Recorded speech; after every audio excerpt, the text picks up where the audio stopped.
Good evening, Zimbabwe. Welcome to Live Talk. We are coming to you from Studio 7 at the Voice of America in Washington. This Friday, June the 17th, 2022. I am Tungamili Nkomo.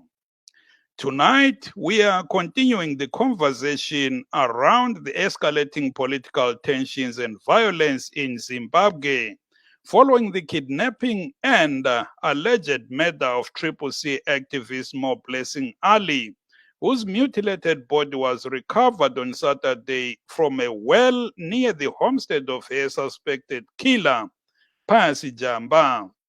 Jamba appeared in court today charged with murder.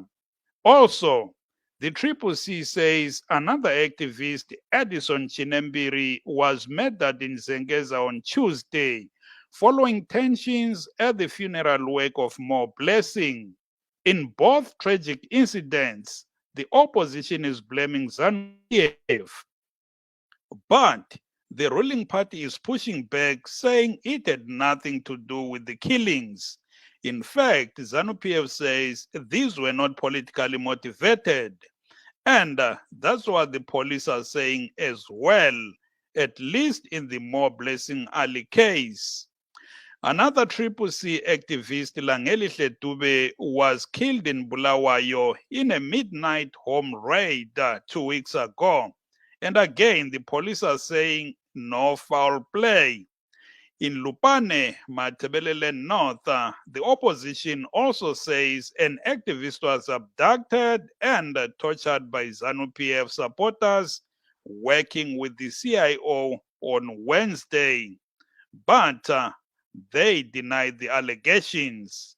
In another development, Triple C MPs Job Sikala and Godfrey Sitole were back in court for a bail hearing today, with prosecutors opposing their release. The two were arrested 2 weeks ago, 2 days ago rather, accused of inciting public violence in Nyatsime, in which police say more than 20 homes were destroyed. The two deny the charges. And the question we are asking tonight is, are we as a country descending into political violence ahead of the 2023 general elections? Are we on a slippery slope? Lingaba lichona njani kwaziwayo vatereri kusangana uku muchirongwa chenyu, chirongwa The Connection.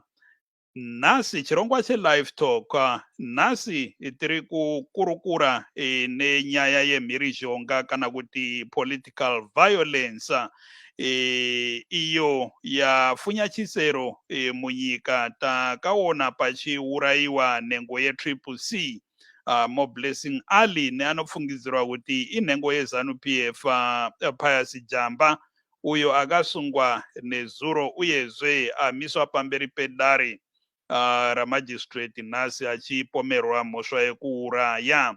Asi veZanu PF vari kuramba kuti Jamba inhengo yavo, uye vari kuti kuurawa kwaMo Blessing hakunei nekuita nenyaya dzezvematongero enyika. Izvo zviri kutaurwawo nemapurisa, asi veTriple C vari kudzika madziro, vari kuti haiwa, Zanu PF nemapurisa vari kutiza chokwadi chiripo apa, according to the Triple C, ndechekuti this was a politically motivated killing. Vari kuti zveve Triple C pane nhengo yavo yakauraiwa nemusi wechipiri Edison Chinembiri kuzengeza uko, mushure mebata murefu bata mupfupi yakaitika kwaMo Blessing Ali, apo kwakanga kwakaungana vanhu vachichema nemhuri yake.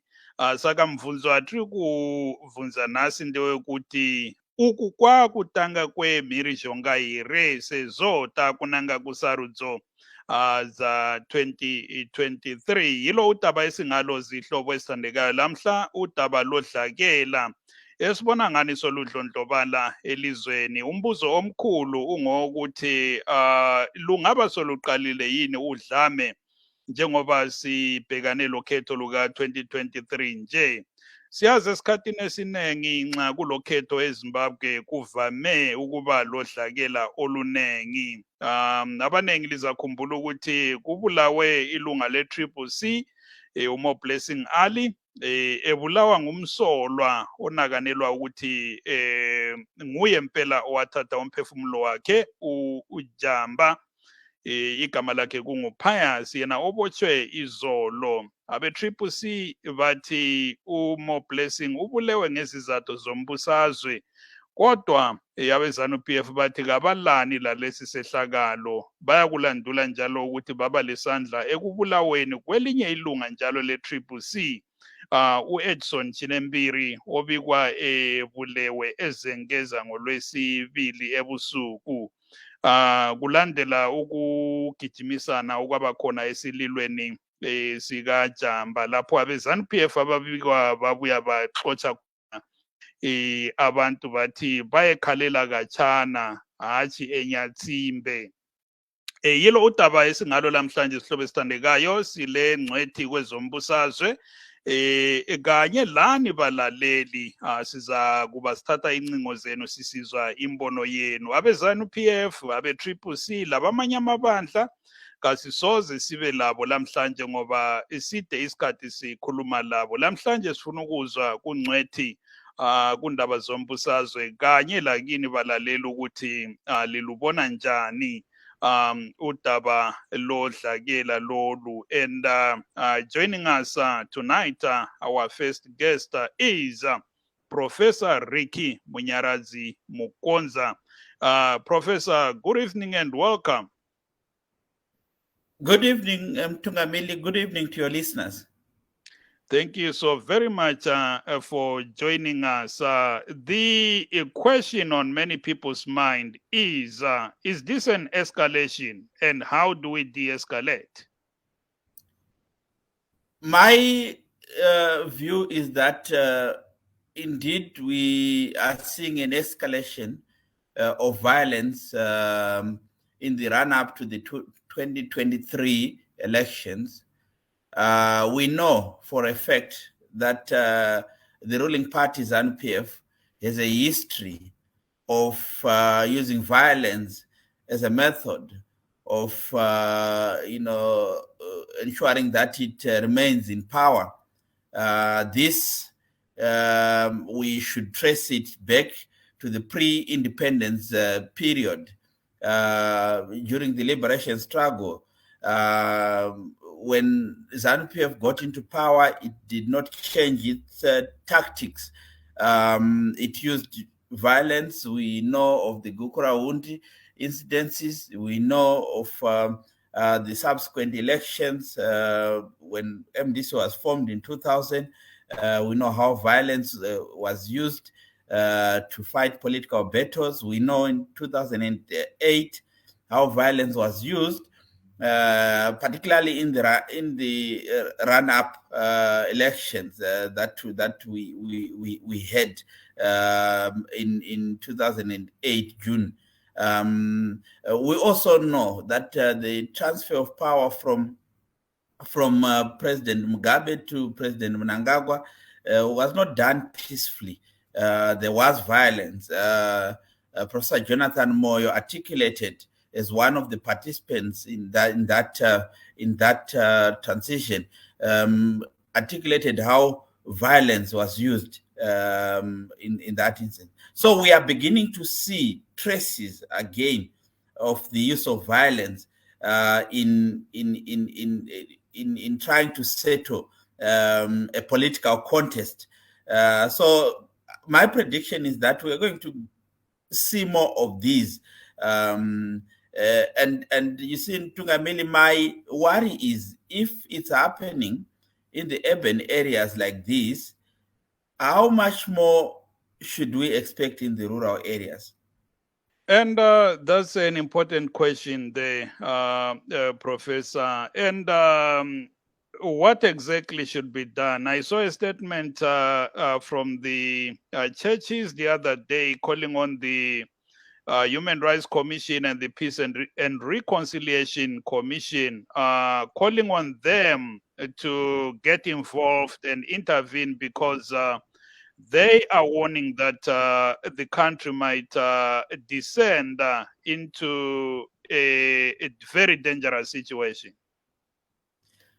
Indeed, the country is descending into a dangerous situation, but I don't want to sound pessimistic, Tungamili, but nothing can stop Zanu PF from using violence. We have seen how even international pressure has not stopped the Zanu PF from using violence, and I don't see them stopping using it now. Even if the churches were to intervene, even if all the civic society bodies were to intervene, I don't see, because what makes ZANU PF cling on to violence as a tool in this political contest is that it knows that without the use of violence, it will not win elections. So to tell them not to use violence is tantamount to telling them to say go into an election where you are likely to lose. So it's, I think it's also difficult on their part to let go of the use of violence. See, Prof, I know in a situation like this, the biggest victim, of course, people have died, people die, but another victim, inoitika ichokwadi. We have seen the police denying kuti pane political motive. We have seen ZANU PF denying. And when coming to the circumstances dzemhirizhonga yakaitika musi wechipiri iyo yakaita kuti kuzosungwa vachopsikala navasitole, vezanu PF vari kuti vanhu vakapisa imba yenhengo yavo ndeve CCC uyezve vakazopaza dzimwe dzimba zvakare dzinodarika 20 here sekutaura kwemapurisa. Isaka, who is telling the truth here? Because vezanu PF vari kuti dzimba dzakapazwa neve CCC, CCC vari kuti dzimba dzakapazwa neve ZANU PF. Tine dambudziko ipapo mukoma Tungamili, dambudziko guru rekuti vanhu veZANU PF kubva ndichitanga kuita zvekuongorora zvematongerwo enyika, handisati ndambonzwawo pavanoti paitika mhirizhonga voti aiwa apa tisu takonzeresa uye tine urombo nezvaitika. Handisati ndambonzwa vachidaro, asi mhirizhonga inenge yaitika, ende mhirizhonga tinenge tatoona kuti munhu wese anenge aona kuti vanenge vakonzeresa mhirizhonga apa ndeve ZANU PF, uye tinotarisawo vari kusuffer the most vanenge vari veopposition. Saka handifungi kuti veopposition vangaite zvinhu zvinoita kuti nhengo dzavo dzikuware, nhengo dzavo dzife. Saka kunyangwe zvigunwe zvese zvakanongedzera kubato riri kutonga, asi nokuda kwekuti ivo ndo vakabata mapurisa, ndo vakabata nhepfenyuro inotepfenyura kuruzhinji, ndo vakabata zvizhinji zvinoita kuti vanhu vanzwe nyaya kuti inyaya ipi. Panogumisira poita sekunge pane makwikwi yatikati muchirungu a contested narrative, makwikwi ekuti saka chokwadi ndechipi.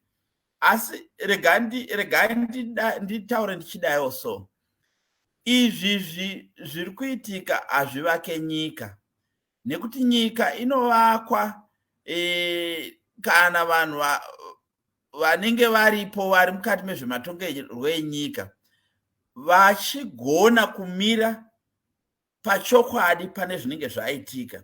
kana pakanganisika vanhu voti aiwa pane zvakanganisika zvinoda kuti zvigadziriswe.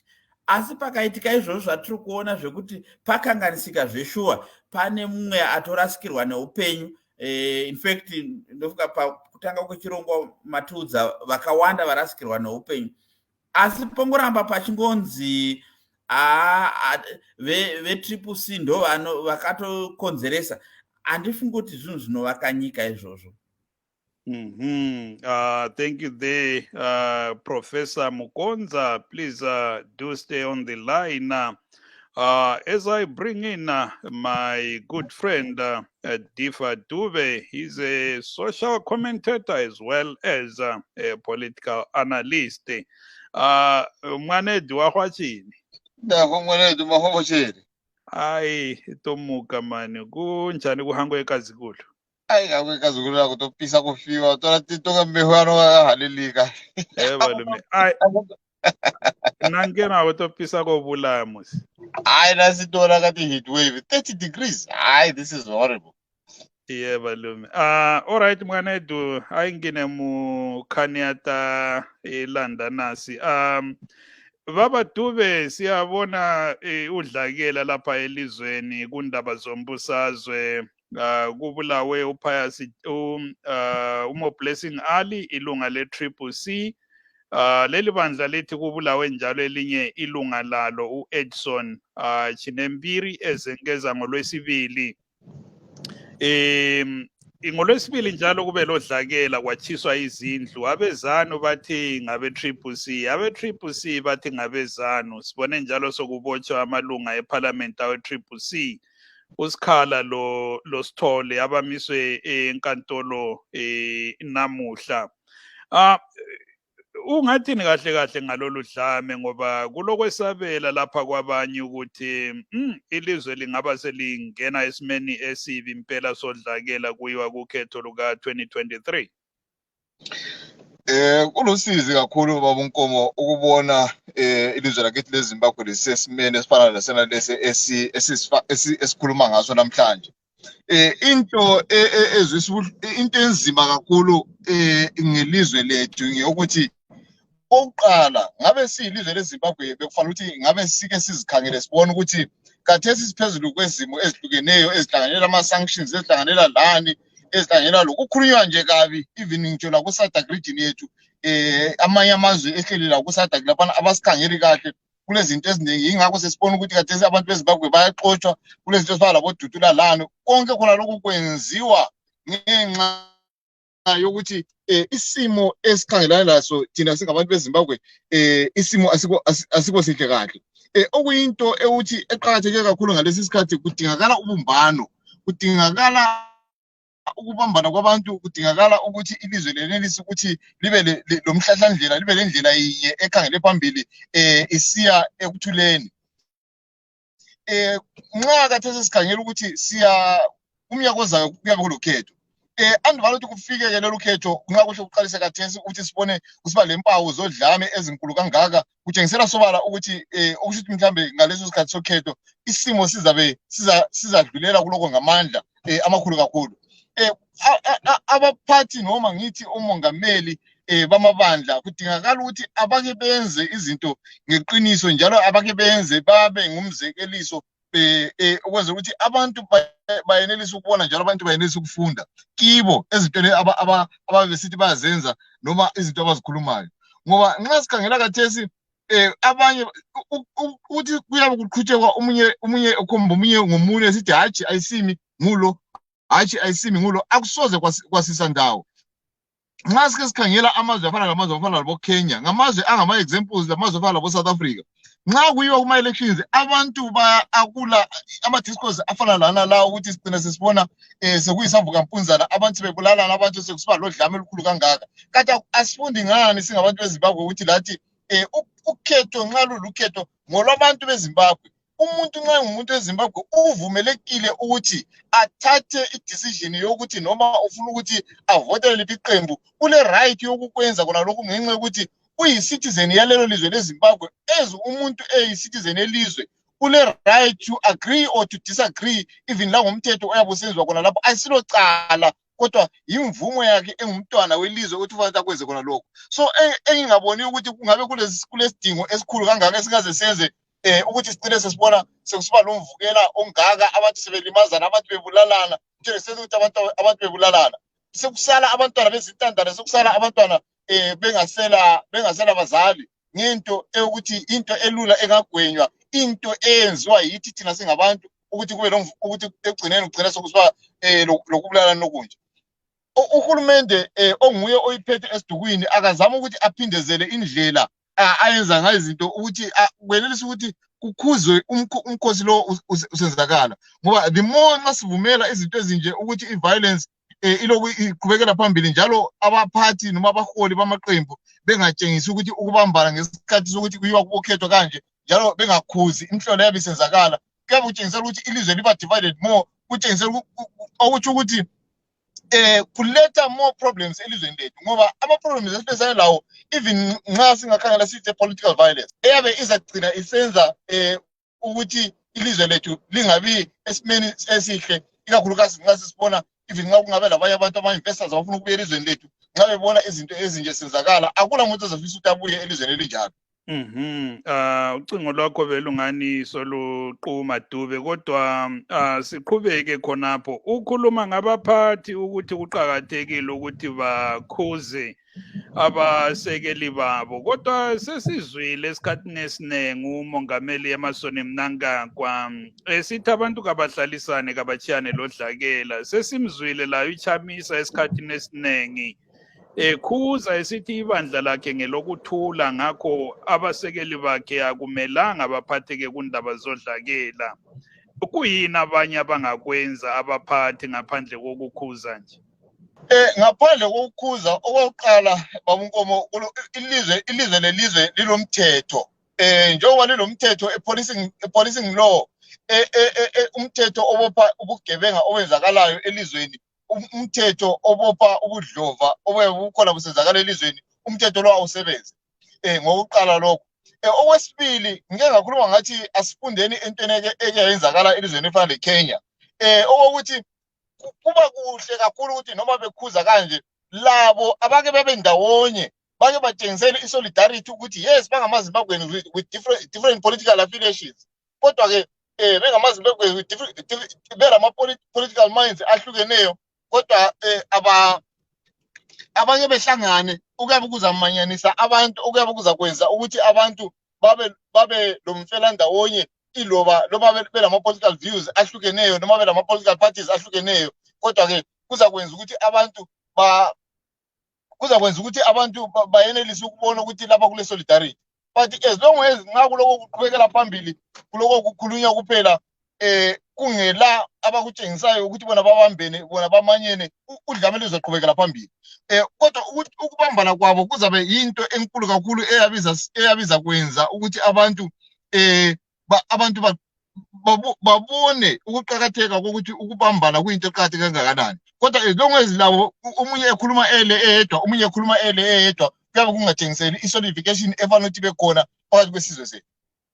So ke kuyadingakala kakhulu ukuthi abantu nxa bengabona abakhokheli besenza njalo, kuyapholisa kakhulu inhliziyo zabantu, njalo lokuqhubeka kukhonjwana ngomunye, omunye esithi le, omunye esithi lo, kuzakwenza ukuthi ukhombana nomunye lokana lakho kugwehle kube sezingeni eliphansi.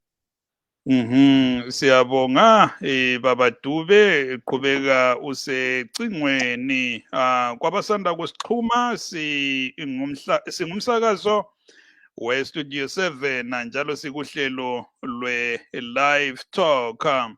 Ngitshilo ngaphambilini ukuthi isiqokoqela salamhlanje ludaba lodlakela olukhanya soludlondlobala elizweni kulandela ukubulawa kwelunga le-CCC uMo Blessing Ali. Abanengi besabela ukuthi lokhu kungaba kukhomba ukuthi hayi kukhetho luka 2023 kuza kuba kubi kakhulu. Siqhubekeke ngengxoxo yethu lamhlanje ndidzokere kuna Professor Ricky Munyarazi Mukonza manzwa Prof ndichivunza Badube kuti tinombonzwa mutungamiri wenyika vaMnangagwa vachishora mhirizhonga uyezve vachikurudzira vanhu kuti vagare murunyararo uyezve vagarisane zvisinei nekuti munhu ndewe Zanu PF kana ndewe Triple C kana ndewe ZAPU.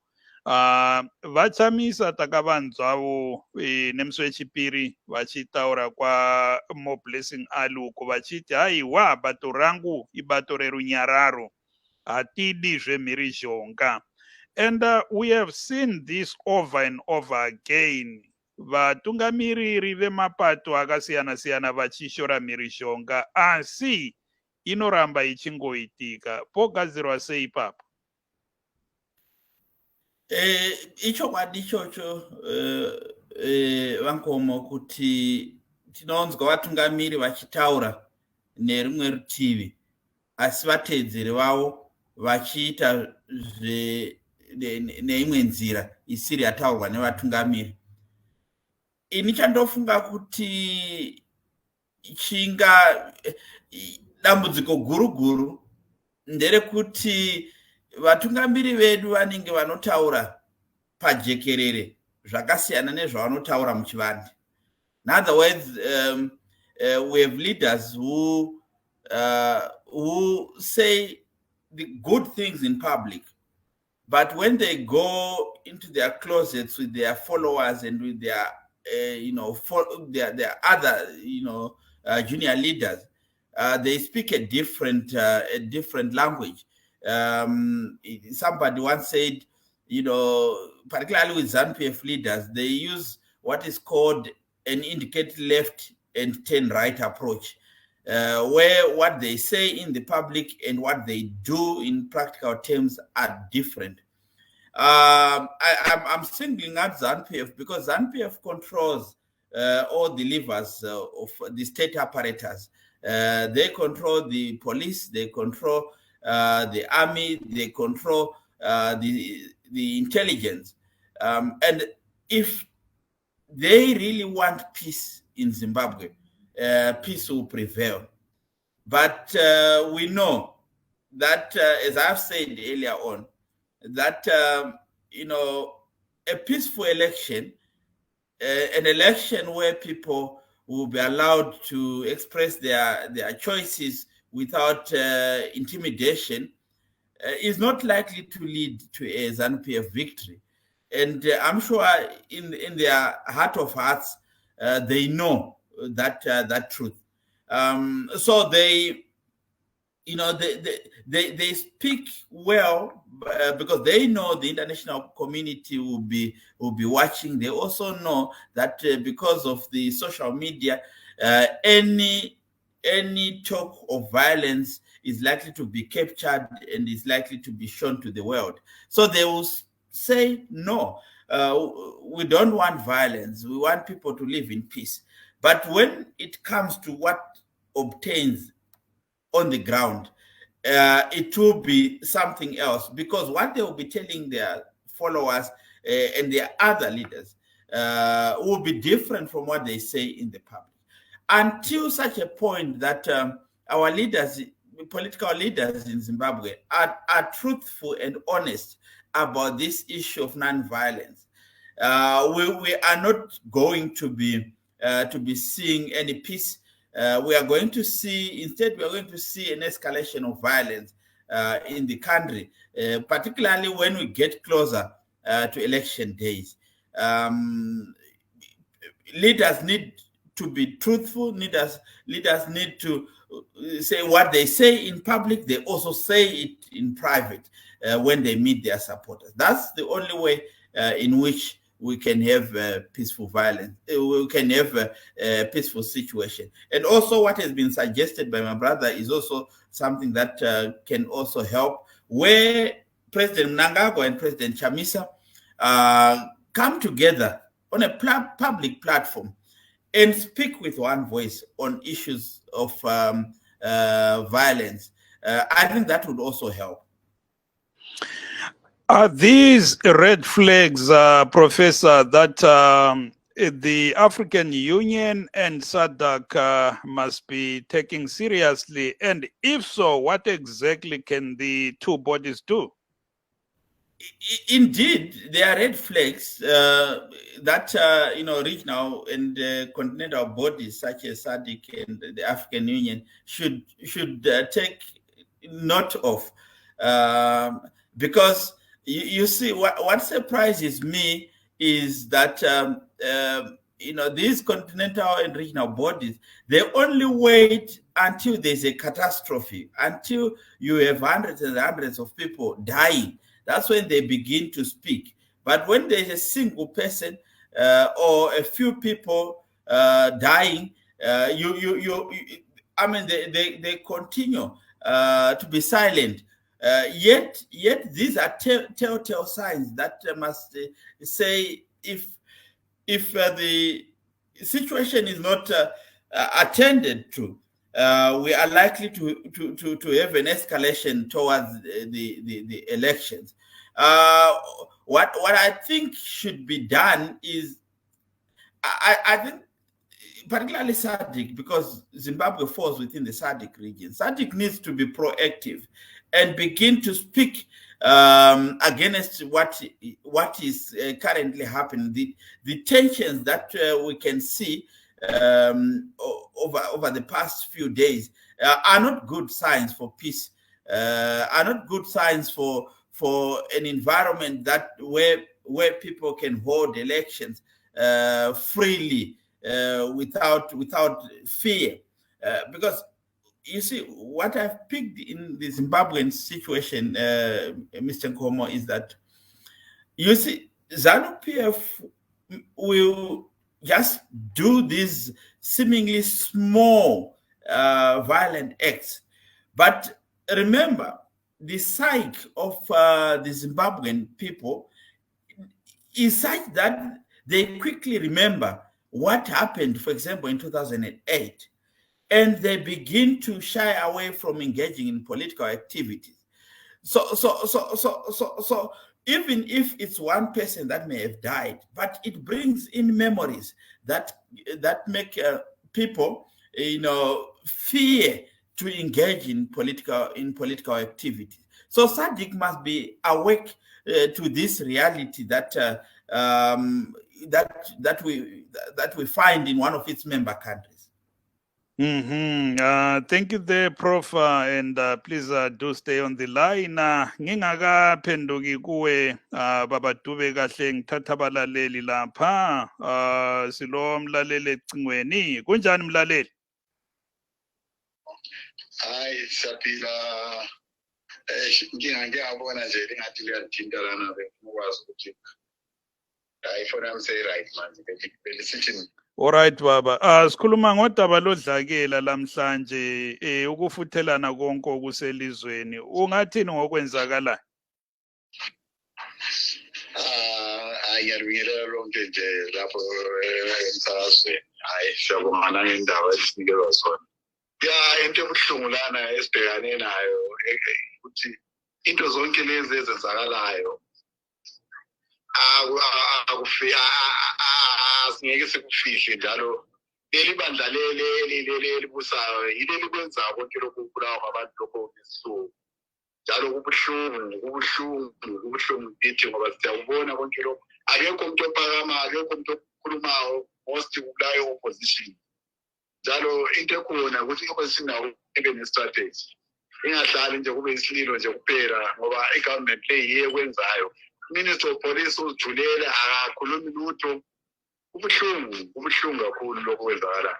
Akekho umuntu ophakama ukhuluma ukuthi let's stop this thing. Kumele masibhekane nama-elections kusazofa abantu vele kusazofa abantu masingazange kwaba lo mnyakazo omnye ongcono owenzakalayo. Kungaba ngomnyakazo bani lo? Umnyakazo okhona i-opposition nayo kumele ibe nabantu ngokubona kwami kumele ibe labantu babo abalodlana ukungahlali kube kukhala kwabo ukuzivikela okhona kunzima. Hayi abantu balanto hayi mlaleli so nxa Awusukhuthaza ukuthi laba be-opposition baphindisele ilizwe kwazo kuvuka impi phela lapho into ezingayikhuthaziyo. Ngoba kuvele kuyaliwa kuvele kuyimpi ngoba masivele sibhekane nama-elections kube labantu ababha so kumele kuhlale kugoqa izandla nje kuthule zwizwi bona kuyipho bephethe izikhali ezinzima bakwazi ukuthi namhlanje balanda ubani namhlanje balanda ubani wonke umuntu nje ophakamayo kumele landwe uzophelela kuphi lokho kuthi. Hayi siyabonga mlaleli ngokungena kuhlelo though singayikhuthazi indaba yodlame siyabonga kakhulu. Siyabonga uJamelo okhulumayo siyabonga kakhulu.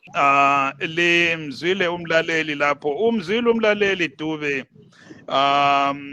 ukhuluma kumbe kahle ngithatha omunye njalo umlaleli lapha Mtereri tinoku gamchira mshirongo. Hello makadiko mkati mshauno. Aiwa tinofara kana muchifara tukutaura nani apa? Tinofara mutana mfundisi Big Joe. Mfundisi Big Joe matibata muri kupi? Tine muno mdunire Queenstown mfundisi Big Joe. All right. Itipe wopfukwa dzenyu mfundisi muri kuzviona sei zviri kuitika kuZimbabwe? Zvinotirwadza ndimukoma tanonoka wande naye. Aiwa ndivankomo vawande mukoma wangu. Mukoma wande murise mukoma wande murisei. Ndati ndinoitwa vankomo mukoma wande imukoma wangu vawande mukoma wangu asi ari pachirongwa ndivankomo. Mukoma ngombo murise mukoma ngombo aiwa tinofara kutaura nemukoma ngoma ezvinotirwadza apo kuzoitwa nyika yeZimbabwe. Zvotirwadza maningi mukoma ngomo. Saka yopedzwa sei mhirizhonga yacho nekuti turikuona veZanu PF vari kuti ndeve Triple C vari kuti ndeve Zanu PF. Aiwa vari kuita honzereri yese iyi mukoma ngomo ndewe Triple C ndewe Zanu PF. Then Zanu PF kana vachingoita izvozvo zvavari kubva vachola kuti ndewe Triple C vari kuita izvozvo asi wari weZanu PF pachawo vari kuita izvozvo. Saka yopedzwa sei mhirizhonga yacho? Iri kupedzwa 2023 munhu wese kuvhota 2023 munhu wese ngaavhotere Triple C. Triple C ndiyo ichasunungura nyika yeZimbabwe kuti in the new Zimbabwe Triple C. Triple C ndiyo ichaipa nyika yeZimbabwe rusununguko rwakaperera kumunhu wese ari mukati menyika yeZimbabwe mukoma ngomo. Aiwa tinotenga mfundisi Big Joe nekupinda muchirongwa. Tinoti Triple C ndiyo nechimuti Zanu PF yapererwa. Zanu PF afana navarungu.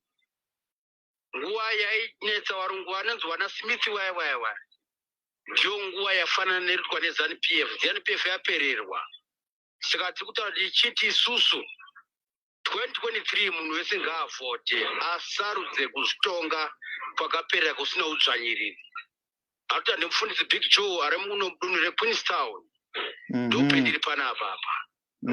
Asi tinoimba kuti 2023 zvese zvichapera zvosvika pagwara rakanaka. Aiwa tinotenda mfundisi nekupinda muchirongwa. Tinotenda mukoma ngomo, tinotenda muone zuva rakanaka mukoma ngomo. Muone zuva rakanaka. Yaita kuzvitonga kuzere pari zvino nyika iri kufana senyika iri mukati meruoko rwarungu neudzvanyiro ruri mukati menyika yeZimbabwe. Aiwa tinotenda zvikuru mfundisi Big Joe. Uyakhuluma lapho. Mnumzana Dube bayakhuluma abalaleli lapha. Kukhulume umlaleli wakuqala mbona umzwile uthawe Triple C labo kababe leqembe lizaphindisela ngodlakela okuyinto esingayikhuthaziyo khonapha ku Studio 7 ngoba udlakela wetha ngolokuphindisela kumbe ngolwama aggressors asilukhuthazi thina sikhuthaza ukuthula. Ungathini ubazwile abalaleli ungathini ngaba ukhulumayo? Abalaleli ngibazwile babunkomo kodwa ke esingakutsho ukuthi njengoba singagqugquzela udlakela ukuthi bezondile abantu bengazonda babunkomo bayakhuluma nanoma yikuyini sebefisa ukuthi bakhulume okuyinto ukuthi kodwa ke njengoba sithi ukuthi udlakela into engalunganga ngoba nxa sithi siyakhangela ilizwe lethu leZimbabwe ilizwe already eliguqwe ngamadolo elidinga ukuba i-connection yethu lapho Dube i-network iyahlupha sakuzwa kuhle angazi kumbe ungazama ukumuva lapho khona kwenye indawo. We are having sound issues lo Babu Dube lapho kodwa sizazama ukuxhumana la njalo. Ndizoke kwamuri prof manza abatereri vari kutaura pane mumwe ari kuti vetriple C ngava itewo zvemhirizhonga chinova chinhu chatisingakurudziri pano pastudio 7. Hongu ndamunzwa muteereri iyeye ishungu dzinoita kuti vateereri vataure nenzira iyoyo nekuti vari kuona zviri kuitika uye vachinzwa kurwadziwa sekutaura kwandaita pane dzimwe nguva zvinotongooneka kuti mhirizhonga iyi iri kubva kudivi reZanu PF ndo iri kuita kana kuti iri kukonzereswa nebazi rimwe rehurumende ende hurumende iripo iri kutonga ndeyeZanu PF. Saka vateereri vanenge vachiona vachinzwa kurwadziwa ndosaka vachizounza pfungwa dzakaita saidzodzo pachirongwa. Asi sekutaura kwamaita kuti tikurudzire vetriple C kuti vadzosere zvakaoma nokuda kwekuti akabata mapurisa pari zvino hurumende iri hurumende yeZanu PF akabata masoja ihurumende zvakare iri hurumende yeZanu PF akabata vasori yatingati pachirungu intelligence ihurumende iri hurumende yeZanu PF. Saka tikada kuti vetriple C ngavaite zvekudzosera vaitewo twavo tumabato tunorwisa tinoziva zvinoitika nhoroondo yenyika yeZimbabwe inotiudza kuti chii chinoitika kana mukangoda kuita semunodzosera. VeZanu PF vanobva vawana pekuhwanda napo chaipo vobva vatowedzera zvonzi aiwa ndo vakatitanga. Takaona zvakaitika kuchitungwiza iwo mazuva apfuura kuti tingati edu hazvisva zvanyatsobuda pachena kuti akanyatsopisa ndeupi, asi tinotoona kuti raakumhanywa naro neZanu PF nderekuti vetriple C ndo vari kukonzera mhirizhonga. Saka izvozvo zvinosiya bato retriple C riri parumananzombe. Ngapatsvagwe dzimwe nzira dzekungoramba tichitseketudza vachingotseketudza kusvika vawana kuti dariro kana playing field yaita level kana haisina violence. Aiwa tinotenda Prof, let me bring in Ubabu Dube njalo. Ngiyazi Dube usemgwaqweni lapho, I'm sure iko i-network ingani iyaxeka. Ubusakhuluma kodwa ngilombuzo lapho engike ngawubuza uBabu Mkonza ukuthi iAU leSADC zilomlando bani kukho konke okwenzakala eZimbabwe zingenzani kahle kahle? iAU babonkomo leSADC ngabazali bawo wonke amazwe wonke amazwe ase-Afrika la wonke amazwe ase-SADC. iSADC ingumama noma ngithi ingubaba wethu sonke esiku-SADC region. iAU ingubaba wethu sonke iAfrika yonke. Kuqakathekile ukuthi indlela abafanele ukuthi baphathe ngayo izinto itshengiseleke ekakhulu nxa ukuthi izinto nxa zinzima njengesimo ilizwe leZimbabwe eselifuna ukuthi lingathi liyacwila kiso isimo esingekho sihle, isimo sokubona kusiba labantu ababulalanayo bebulalana ngokungavumelani kwezopolitiki. Umsebenzi we-AU ngeyokuthi ihlale phansi ibe yenelisa ukuthola indlela engaqondisa zonke lezi zigwegwe ukuthi abantu bengaphilisana njani kuhle kungela ndlela yokuthi babulalane abantu ngokufana leSADC. iSADC yona la isenza umsebenzi ofanayo kodwa ke yona layo ingaphansi kwe-AU. Kodwa ke iSADC ilamandla amaningi kakhulu njalo nxa sesibuya emazweni la amalutshwana angaphansi kogatsha lweSADC ukuthi iyenelisa ukuthi izinto ezifana zina lezi bathumele i-delegation yabo ukuthi ayihambe iyehlala phansi ixoxisana labo, ngoba into ekhona ngekuthi i-problem ekhona eyabe ikhona eZimbabwe, njengoba iZimbabwe lilizwe elikhona kuSADC iya-affecta amanye amazwe la akhona kuSADC, ngoba nxa ukuthi isimo singahlalisekanga kuthi eZimbabwe abantu bayabaleka bahamba bayaphephela kwamanye amazwe afana labo Botswana ale economy mhlambe engathi yandlondlobala ngcono, okuyabe sekuyinto eyabe sifaka isisindo noma eyabe sifaka ubunzima kulelo lizwe. Yingakho kuqakathekile ukuthi iSADC ayisukume nxa ibona ukuthi izinto ziyonakala, abasukume bengaze belinde ukuthi kuze kube yimpi esicina sesibona sekuyi-Ukraine labo Russia, sekuyimpi enzima kanjalo ukuthi lapho bazaqala khona ukuthi bangenele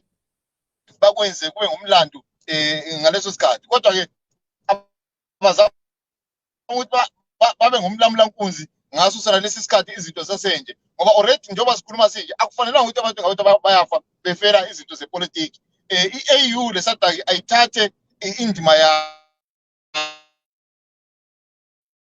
eyiyo eyaqotshelwa yona bona ukuthi izinto ezenzakalayo within the SADC region zihamba ngendlela eqondileyo, izinto ezenzakala within i-African Union, i-Africa yonke zihamba ngendlela eqondileyo njalo. So abakwenze njengalokho abavela bakuvumelana nxa besetapa analama organizations ukuthi aza kwenzani njalo aza kuncedisa ngaphi ukwenzela ukuthi i-Africa noma i-SADC region ibe lokuthula, ngoba zafakwa kungezizathu zokuthi kufunakala ukuthula within our region. So kodwa ke nxa ukuthi ukuthula kwakhona bebona ukuthi nangu kuyonakala ukuthi abasakwenzi, kuyabe sekuyinto ehlasimulisa umzimba kakhulu, ngoba asazi ukuthi bazajika kusasa bazathi bangabazali abanjani, bangama-guidance anjani awe-region athi nxa bebona kusonakala bavele nje bathatha ikhanda balifake phakathi kokhwapha engathi ngufudo, okuyinto engalunganga, okuyinto embi kakhulu.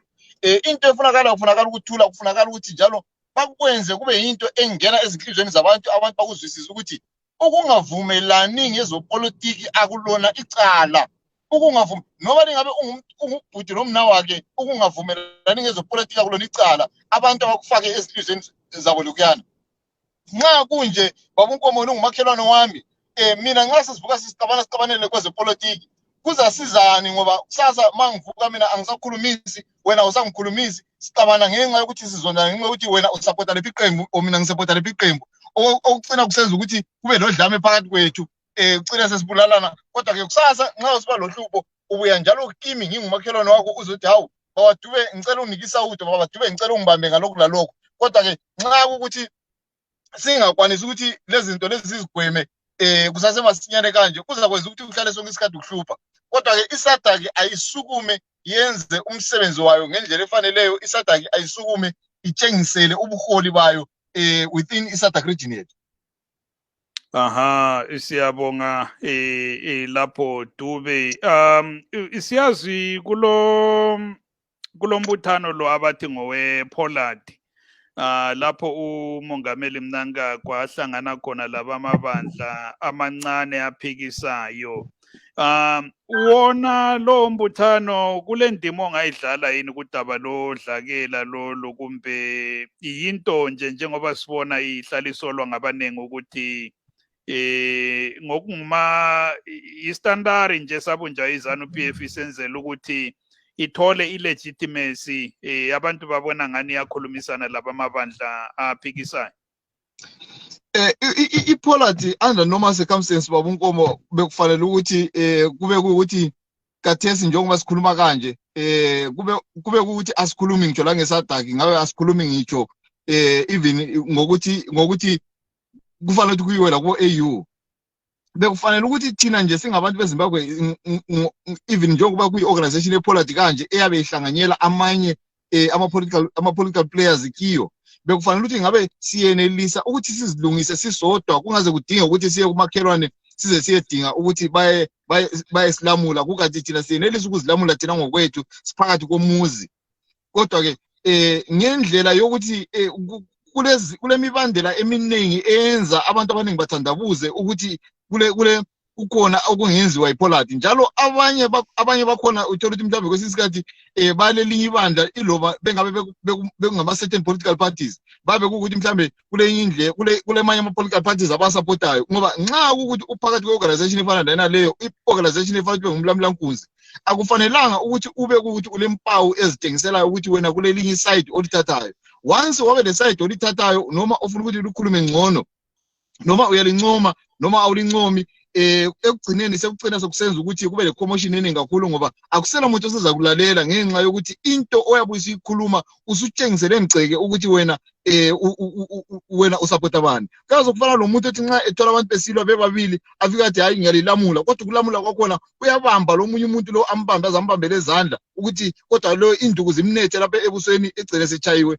kukathi nxa usithi uyalamula ngena phakathi kwabantu ungabambi umuntu izandla kodwa ke uyenelisa ukuthi kube uvule indlela eqondileyo ukuthi hayi bantu yekelani lokho elikwenzayo i-political violence babunkomo into leyi ingabe ukuthi akuyenzakala bekudingakala ukuthi ngitsho labo mabona kude abakwenze ukuthi kuhlale njalo nje kuphuma ama-advert abaholi begqugquzela ukuthi into leyo ayiphele ngoba eqinisweni i-politics ikhona kodwa i-politics will always come and go nxa ibuya iphinde ihambe silamanye ama-politicians esiwaziyo abangasekho ngitsho la ku-politics kathesi kodwa zibuze ukuthi nxa kukuthi wena walwa lo makhelwane wakho wamgamula inyawo wambulala kathesi umuntu lo elalimlwela akasekho nje la ku-political arena kodwa lina kathesi lisala lokho lisakhangelane lingabantu asiyeneliseni ukuthi nxa singabantu sihlukanise ubuntu sihlukanise le politics i-politics abantu mahlayana abayitshele kuma-politicians nxa kufika ukuthi kulesikhathi bona into abavumela kiyo abahambe ku-ballot box behambe beyefaka ucala lapho ababona ukuthi kufanele khona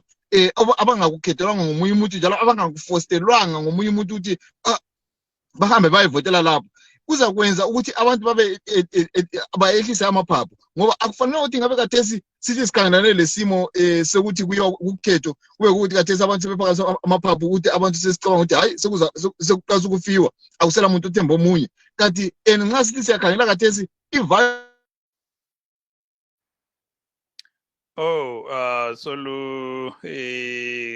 qamukile njalo ucingo luka babudube lapho kodwa ungasenani ubesakhuluma ke ngodaba lodlakela silethemba uza phanga aphenduke emsakazweni ubabudube ndizokere kwamuri prof as we wrap up the show. We have about 7 minutes remaining on the clock. Let's end the show with bread and butter issues. Life has become unbearable in Zimbabwe. Things are very expensive. What's the end game, really? Yeah, I think we have. I think it's a very sad state of affairs in Zimbabwe. Life has become unbearable. I was saying to somebody, the biggest opposition to the current ruling party and to the current government is the economy more than anything else. Because if you look at it, even if somebody wanted to support Zanu PF, let's take it that way. How do you continue to support a government that makes you live a miserable life? I mean, look at the salaries of civil servants, for example. I saw the list that came out of how much people were earning from teachers to those in police, those in army, and so forth. Those are miserable, salaries, and I think these public servants are not happy at all. And remember, they are not alone because they support others in the rural areas, and so it's not really. It's a sad state of affairs. That's why you then find government resorting to the use of violence, because it knows that it has failed to deal with bread and butter issues, that affect the common man in the street. If they had managed to ensure that life in Zimbabwe is good, I don't think they would have as much sleepless nights, and they have had to employ unorthodox tactics such as the use of violence to remain in power. And let me bring in Ubabu Dube, Use Pendugile. Mr. Dube talking about the unbearable economic situation in Zimbabwe. Every week, the Zimbabwean dollar is being devalued by the government on the official exchange rate. And again, on the parallel market, I think the rate is between 500 and 700 to the US dollar. On the official market, I think it's 335, 38 thereabout. And that simply means prices are constantly going up. Have we reached a point of no return? I think currently the situation that we're facing right now, it's a kind of a dire situation in Zimbabwe regarding as far as economical meltdown is concerned. For us as Zimbabweans, the main problem is we are consumers. We are not producing anything that will really which could be the backbone of our currency. Because irregardless, we can print millions and millions we can print a lot of money, but that will never resolve anything that we are currently facing in Zimbabwe. So the crucial part of it is to govern everything accordingly and to do things in a normal way. As long as we are not producing anything which could be exported or which could be and we are not importing anything, that will continuously destroy our economy. Our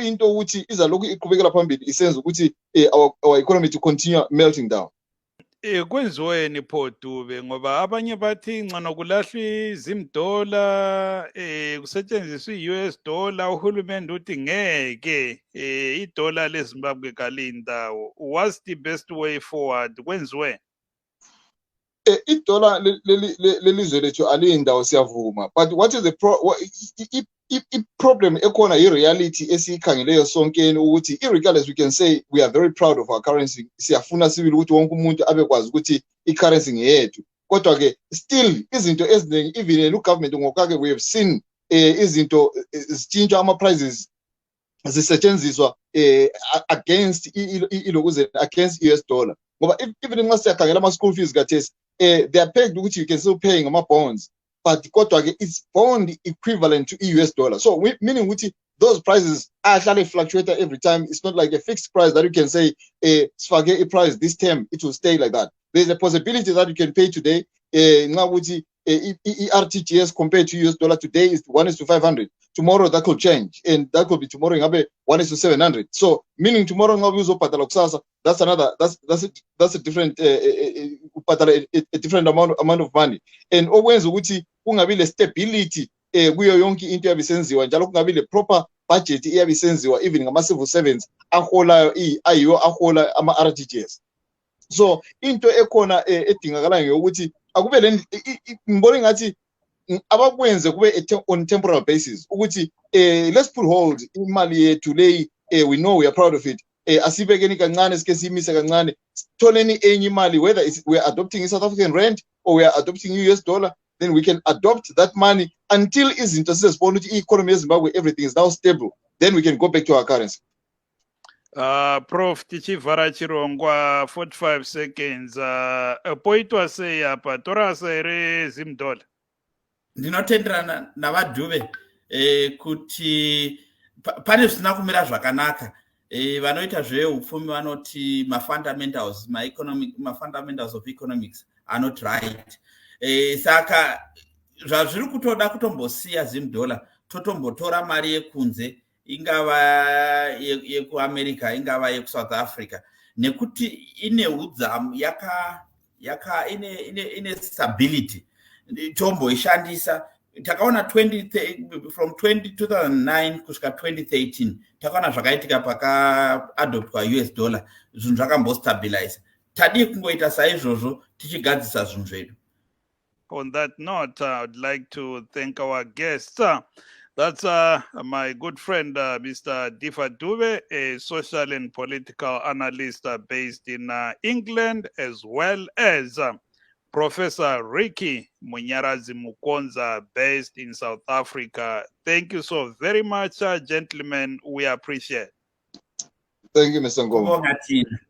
Siyabonga lathi ubaba Dube lapho ilo baba umukonza uprofessor bekukuhle kuba lani kuhlelo bakwethu kwanga kwakanaka zvachose kuba nemi muchirongwa chedu chanhasi. Let's make another date next Friday here on Studio 7 Live Talk.